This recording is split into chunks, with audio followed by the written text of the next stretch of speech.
thank you all for joining us for this October edition of Ask Me Anything. We know with the General Assembly coming back in town after being gone for a few weeks, there's a lot of things going on in the building today and otherwise in the news. As far as our focus today, obviously we continue to work on clear pricing and the state health plan and transparency, where we get rid of secret contracts, push the power down to the consumer, and allows us to lower cost. And other news to report, and be glad to take the first call, Frank. Okay, Julie, I think you're on. What would you like to ask the treasurer? So, I just wanted to ask about the clear pricing. How are you planning on getting some of those costs lowered? I know you had mentioned bundling before. Yes. Bundles are a acronym for ways that medical providers can charge you one price for a procedure, which includes all the components of that procedure, whether it's Band-Aids or sutures or titanium screws with a knee replacement, anesthesia, physical therapy. And previous, Julia, bundles have always been considered as something that's available mainly with carpentry, which is knees, hips, and rotator cuffs. But we are interested in expanding that to other types of standard procedures. And it allows our consumers to actually shop for what these things will cost. And by having it all bundled up in one price and having these providers bid on those offerings is just one of the 1,000 ways that we're going to be looking at to reduce healthcare costs. Interesting. Would you mind being a little more specific? What other procedures are you thinking about? What are some examples? Well, as I've said on this call before, Julia, I think of the body as carpentry, plumbing, and electrical. And carpentry is what we've already discussed, which is knees, hips, and rotator cuffs. During this whole process, I had a world-renowned heart surgeon who came into my office, who's retired, and presented me with a white paper that he had written 30 years ago about how we could bundle some services for cardiac. So that's an example of a new thing we've looked at. And what we're doing, Julia, with the Clear Pricing Project is we're looking at new information, or a better way of looking at information we already have. It's very important to us as we try to get rid of secret contracts, push the power to the consumer, and lower healthcare costs. Yeah. So what are some other ways besides bundling that you're trying to lower the cost? Well, a new one that's come up is called split billing. And your readers will be very familiar with this, and it's probably a question mark in their mind, those that are actually looking at their medical bills. Split billing is when you go in, for example, for a physical, and the doctor asks you a question, or you ask the doctor a question that's outside of the parameters of a physical, but you don't know what the questions are or not supposed to be. So what happens in this case is that many of our participants in the plan get charged for a separate office visit by asking something in the course of a well visit. And sometimes this comes back to our members as a $10 copay. But if they will really look at the fact this happened on the same day, at the same place, at the same time with the same doctor, they'll realize at the top, and this is why we've got the Watchdog campaign to push the power to the consumer. You'll realize at the top is that there's a separate office visit charged to the state health plan for that little conversation. We have had... Go ahead. Go ahead, Julia. Oh, no, I was just laughing. Yeah. So Yeah. we have one instance of a parent who anecdotally told me they had a teenager who played soccer, and you know that people who kick the ball, it can do a lot of damage to your toes. This particular teenager had two ingrown toenails, one on each big toe, And so they went in to get all this fixed, and there was 2 tows, 2 facility fees, 2 bills, but it was 1 visit. So it was almost like they had gone into the doctor twice to get 1 toe fixed and then get another toe fixed. This is happening hundreds, if not thousands, if not tens of thousands of times a year with the state health plan. So it's just another example when we have these secret contracts and people can't make heads or tails out of their explanation of benefit. It's just another example why it's been so difficult for people to consume health care in this state instead of having it consume them. Yeah. So what is the future looking like for the clear pricing plan? The future is looking like we're going to be working and partnering and exalting the nearly 25,000 providers who said yes to clear pricing. We think that when you look at these providers across the spectrum, actually there are some who have signed on to clear pricing who are actually going to lose a little money as a result of this, but they want to compete. They want to be rid of secret contracts. They know that this healthcare system and this medical arms race that's going on in North Carolina is completely unsustainable. So we're going to be partnering with those folks going forward, and we'll start doing that after we get through open enrollment, which is what we're working on right now. Mm-hmm. Okay, so split billing, bundling, any other sort of ways that you can go around the hospital's refusal to sign on? Well, there are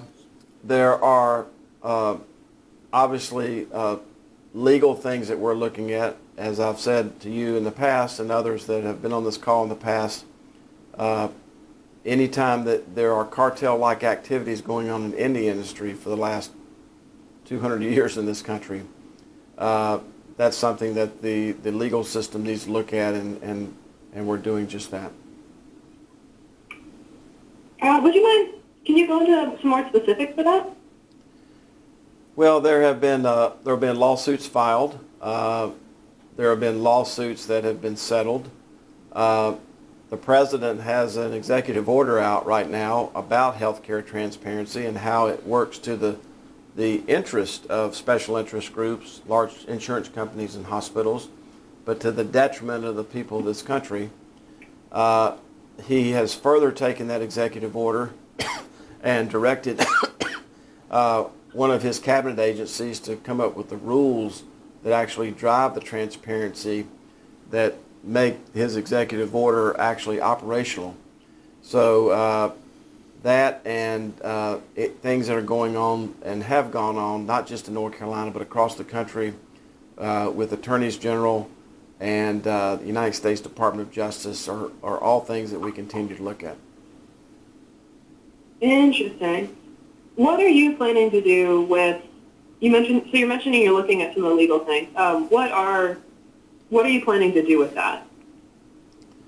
Well, ultimately, we're very simple folks over at the State Health Plan. We have a loyalty and duty of care to the participants of these plans and taxpayers like them. Number one. Number two, under the loyalty and duty of care, we need to take advantage of our largeness to make sure that the State Health Plan is paying the lowest possible prices on behalf of our members and taxpayers like them for not only health care but pharmaceutical drugs. Thirdly, we know that we cannot cut the cost of anything until we know what it costs. And this whole scheme about value-based medicine that has been talked about a lot, you can't value anything in this world unless you know what it costs. And the fact that there's a complete boycott and reluctance to even share what people should be paying for health care continues to be completely unacceptable. So I will say, in light of your question, that as I've said before, Julia, there's no turning back. This is the last thing in the U.S. economy where people don't know the value and the price of what they're getting. You have the President of the United States saying it. You have my mentor, Warren Buffett, who is saying it.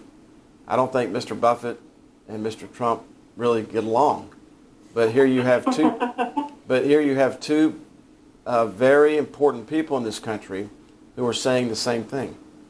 Warren Buffett has said recently that rising healthcare costs are a tapeworm on the United States economy. Warren Buffett has said recently that these unfunded liabilities of both healthcare and pension should be an important factor to any business that's thinking about relocating or expanding in the United States. Not these unfunded liabilities just at the state level, but also at the local level. So my point of telling you all that is that there's no turning back. People are no longer going to accept having 20% of their income going towards something they don't understand. Yep, people are beginning to get a little peeved. By legal plans, do you mean when you mentioned you're going to see what you can do with legal plans? Are you talking about going through the General Assembly with laws or through the courts? Well, what we're going to be doing is looking at the lawsuits that have been filed, not just here, but across the country. What we're going to be doing is looking at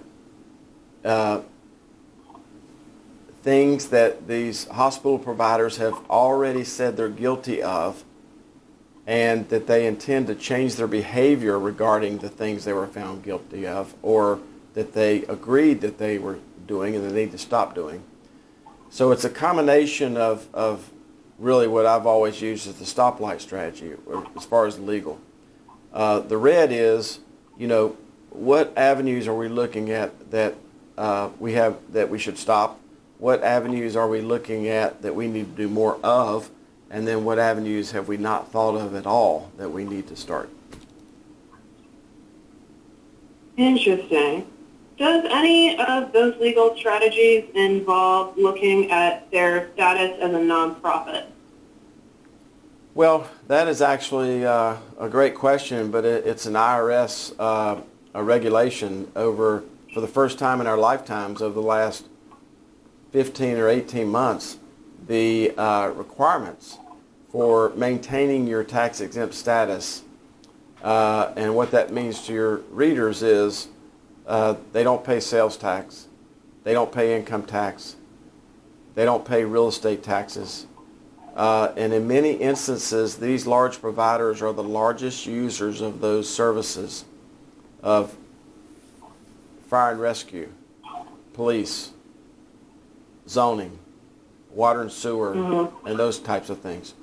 So for the first time in our lifetimes, it's not just, it's the Internal Revenue Service who's looking at these issues about what really is a nonprofit and what isn't.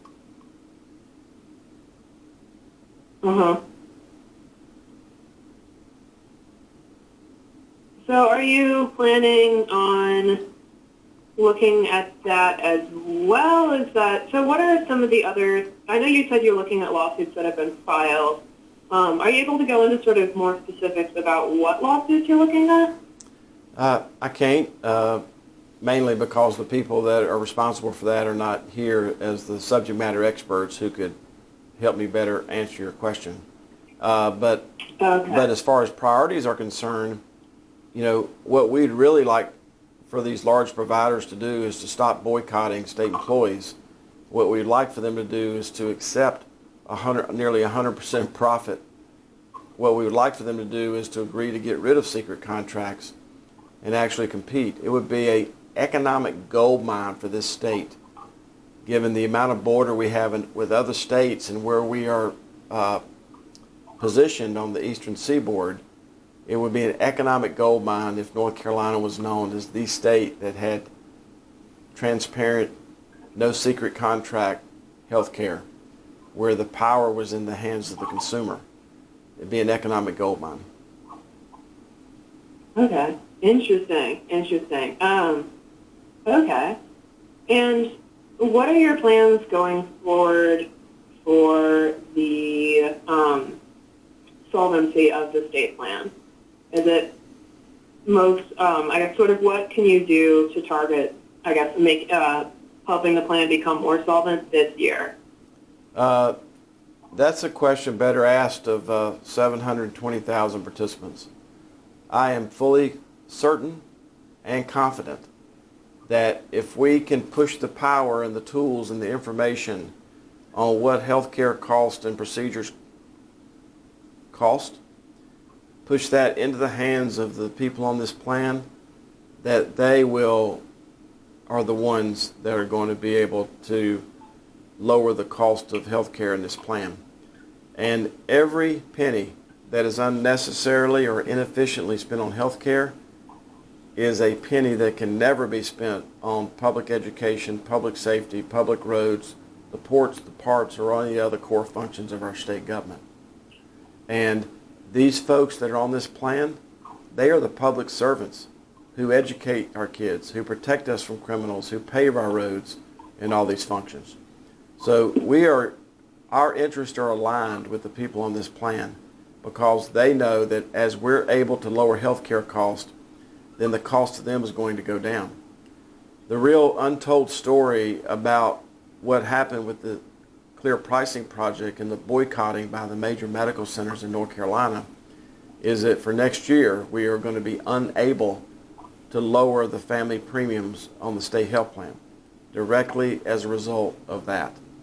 And if we were able to lower family premiums on the state health plan, we would get more younger, healthier people into the system to offset people who are my age.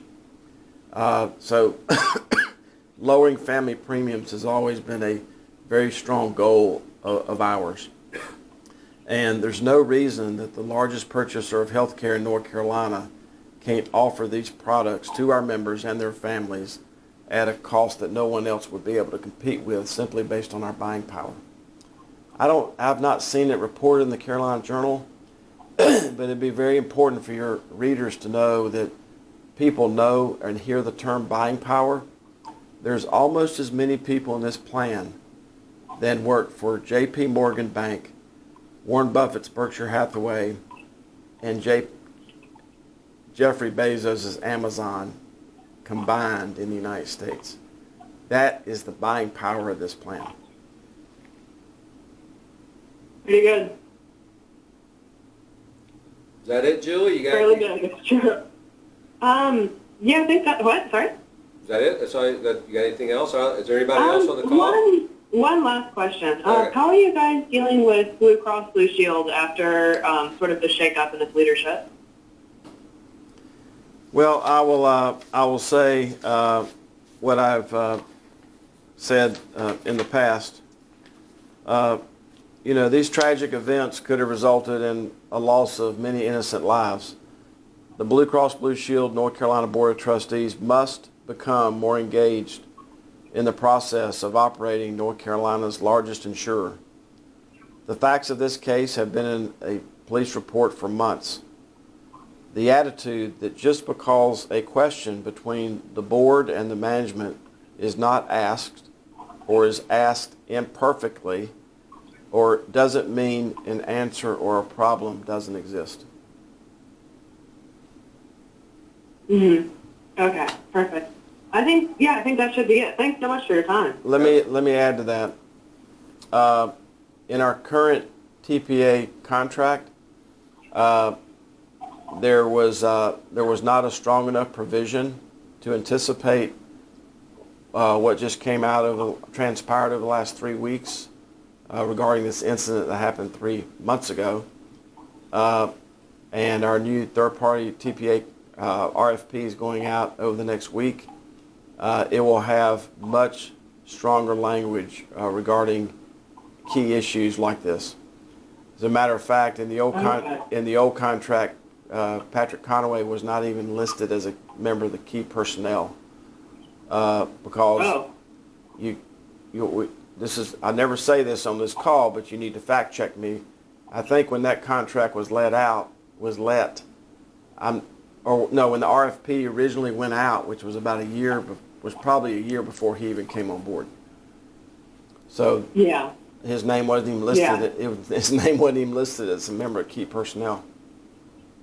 yeah, that would affect things. So what time next week does your new third-party contract go out?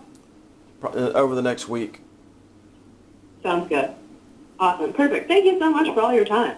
Thank you, absolutely. Treasurer, you want to wrap anything up? Well, thank you, Julia, for joining us, and we continue our tradition of every month having an Ask Me Anything, and sometimes we have numerous people on the line, both international, national, and local press, on topics that range from dredging to insurance to the investments in pension plan to interest rates and us issuing bonds. And I thank staff for putting this together every month, and I thank you who have attended today and have attended in the past and will in the future.